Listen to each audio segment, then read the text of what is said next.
Dick's Sporting Goods, who, by the way, I kind of want to get into it later. They got this new type of store coming out, or I don't know if they've already unveiled it in certain locations. It's like the House of Sport or something. But it looks pretty dope. Like, basically, it looks like a Lifetime Fitness, but with retail. I mean, I feel like that makes sense. It makes almost a feels lot like of it's sense. about time. You know what it reminds me of? The Nike store we went to in Miami, where you got to test the product. There's some Foot Locker stores that got that going on in some of their power stores. Oh, do they? Yeah, it's Okay. like some of them had treadmills. A lot of them like having a little court where you could do drills and stuff like that. But that's that type of thing is not really new because there used to be a store in Birmingham, Alabama. I forgot what it used to be called. That's what the one I went to. It was, I forgot the name of it, but they actually had it where you get to try the shoes on. I mean, they had, I remember this had to be like 98, 99. They had like Gary Payton's, Pippen's, everything. You try the shoes on, and then you go in this room. It was a basketball court, like a half court, and you do shots in them and stuff like that to see if you like them. So the business model, that type of model, isn't new. They're just kind of more so bringing it back. This was in Birmingham? Yeah, Birmingham, Alabama. Yeah, my dad. What NAACP event was you going to? It was like, what you mean? I mean, I got to advocate for black since you selling the white, so. Got him! Got him!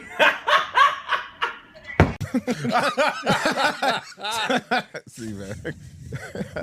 You got to check the return policy. You had to have known it was going. No, I know. I was waiting for it. I teed him up. I teed him up. But I just wanted to see what he was going to come back with. It was there. I just wanted to see what he was going to come back with. But no, that's so that's understanding kind of more so bringing it back. I just don't want people to think like, oh, this is brand new. It's actually a box store. It was a very big store that actually had that model. Why am I thinking about the store in Atlanta? What's that one store? I want to say Wally's, but that's not it. Walters.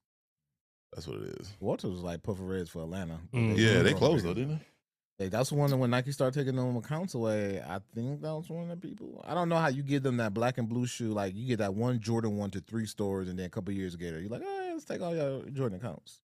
Yeah. Or dial back. I think that was not the. Well, that wasn't. It was a different regime. He thought it was going to work, right? You son of a bitch. It would have worked if they didn't do dumb shit.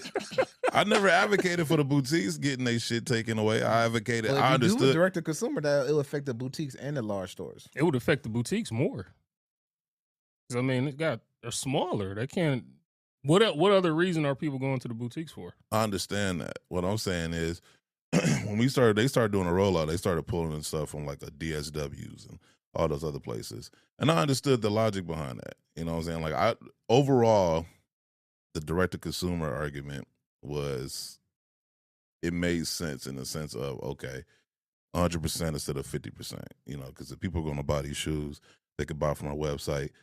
Y'all made the argument that brick and mortar, you know, you still need brick and mortar for the marketplace, which I agreed. Like, you still need brick and mortar. So it's like, they were also, when they was talking about doing direct to consumer, was also building out what they call them community stores, which pretty much are outlets. I mean, yeah, and then they slowed down on that. Yeah. And I thought that was part of the problem why that didn't like work out. COVID kind of threw a wrench into everybody's plans. And I think it's not so much what you do, as how you do it too.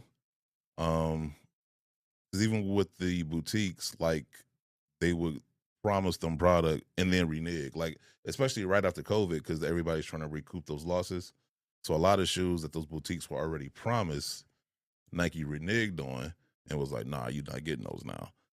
You know, and this was under the John Donahoe regime too, by the way. So, you know, I don't want it to be tied to the, is it John Elliott? John Elliott, Tim Elliott, some Elliott. Sam Elliott. Like, I don't know. Elliott.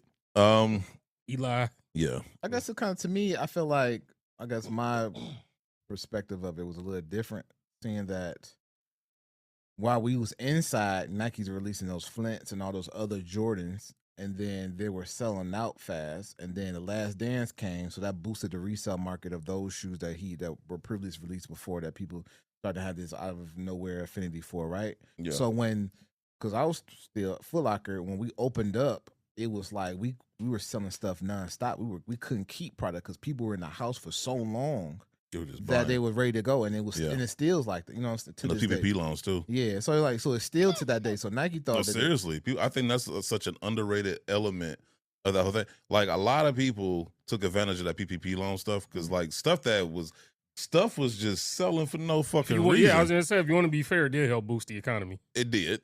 Technically, it did to some degree.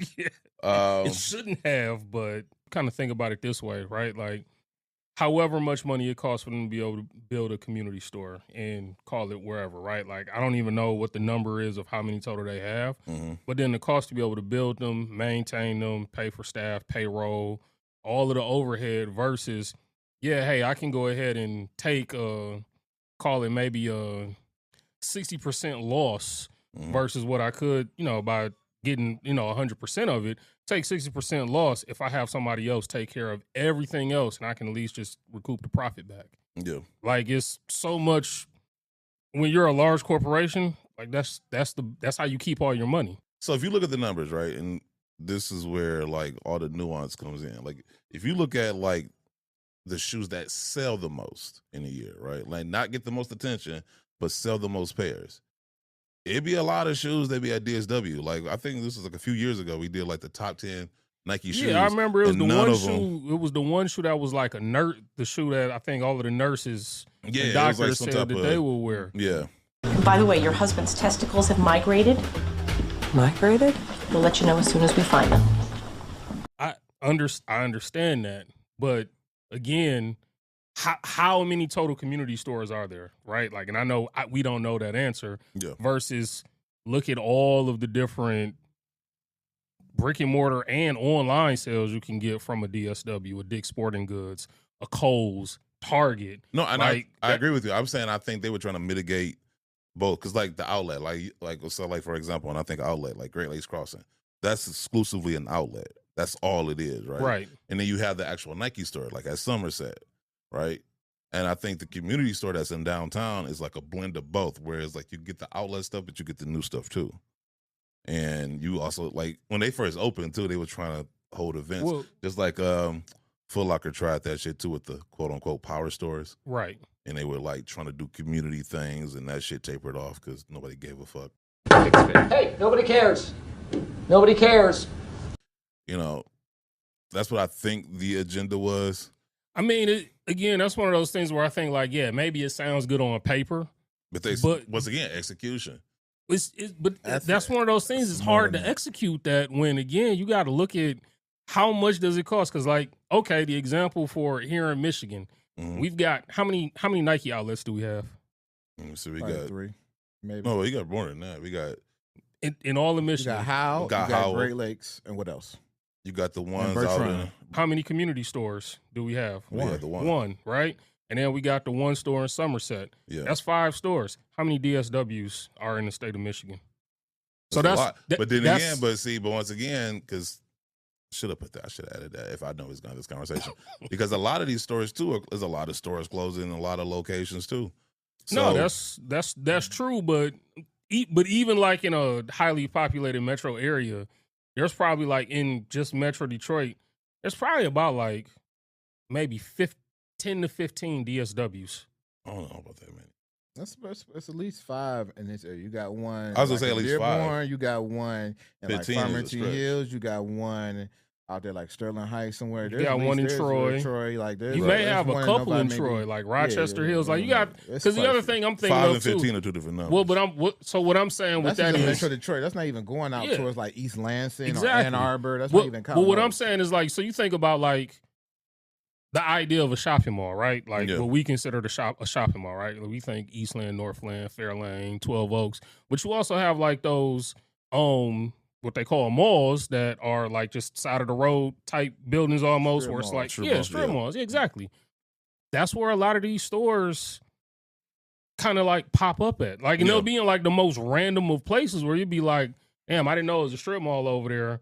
But yet the mall is like, call it 3 miles down the road, and they got the same stores. I know. So I have a theory about that too. Well, but that's what I'm saying is, so that's an easy way to sell your product and you can completely mitigate the loss of overhead. No, and I agree. And that was right there. But that was the cost benefit of wholesale, right? Like like you said, I don't have to deal with the overhead. I don't have to deal with the sell through. You know, but I still get 50%. I think, like I said, Nike, saw an opportunity to get 100%, and it worked for a while. But I think, like I said, the way they went about doing that shit, and I think COVID switched up a lot of plans too. But I think, and we talked about this a few weeks ago, like how John's mantra for Nike, like dude didn't even see them as a sneaker company. Hey, it was a tech company. That is without a doubt the dumbest thing I've ever heard. You are a fucking idiot. So some of the decisions, when that's your attitude, long term ain't gonna make sense. He ain't lying. I think it's another aspect of it because they got drunk off COVID with them selling out online, so they thought that That's true. we can just keep this going. When in actuality, people are going to eventually go in the stores and want to buy that. Number two, a lot of the money that they make aren't off their releases. When you look at the totalities, those Truth Lights and 6 rings that I stood there and rung up myself that continuously sold out in numerous colors, Nike thought, because Foot Locker can do it, that I can do it. And then they don't understand that sometimes Foot Locker has to mark those shoes down almost $10 above cost before they can get rid of them.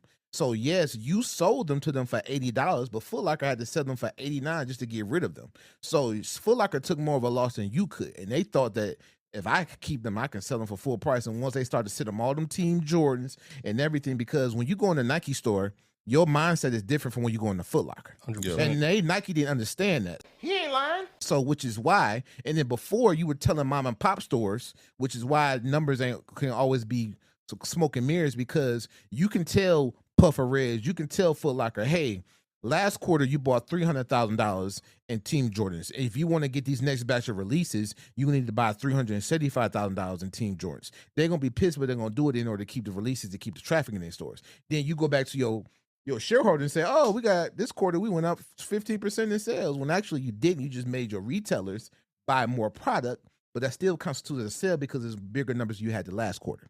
He ain't lying. People aren't as smart as you think they are. No. It's a lot of we'll have conversations and it's like, this ain't obvious to you. I think there's a thin line between not being smart or not being culturally aware in the field that you're in. Message. And I think that because there's people who know better, right? Mhm. That making certain decisions, then when you just have a conversation with somebody and be like, it's a difference between Trump and Bush. Bush was just like he really didn't know stuff, right? He was just like kind of lost at times.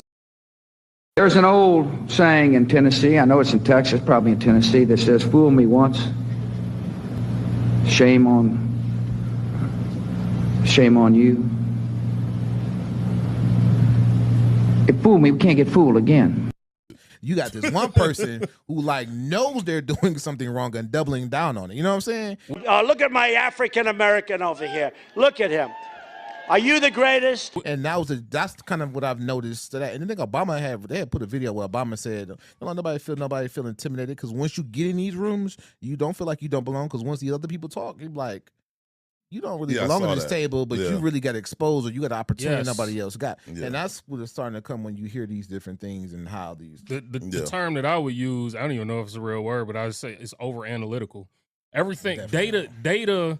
There is data to everything, but it's not. It's not. I know Jay-Z said it. Men lie, women lie, numbers don't. Sometimes them numbers can tell a lie. But it's not everything. The number, because people are able to take those numbers and skew the context. Because I think analytics have a place, but I think it's almost like it's the person that doesn't watch the game but looks at the stat sheet. Like, you got to do both.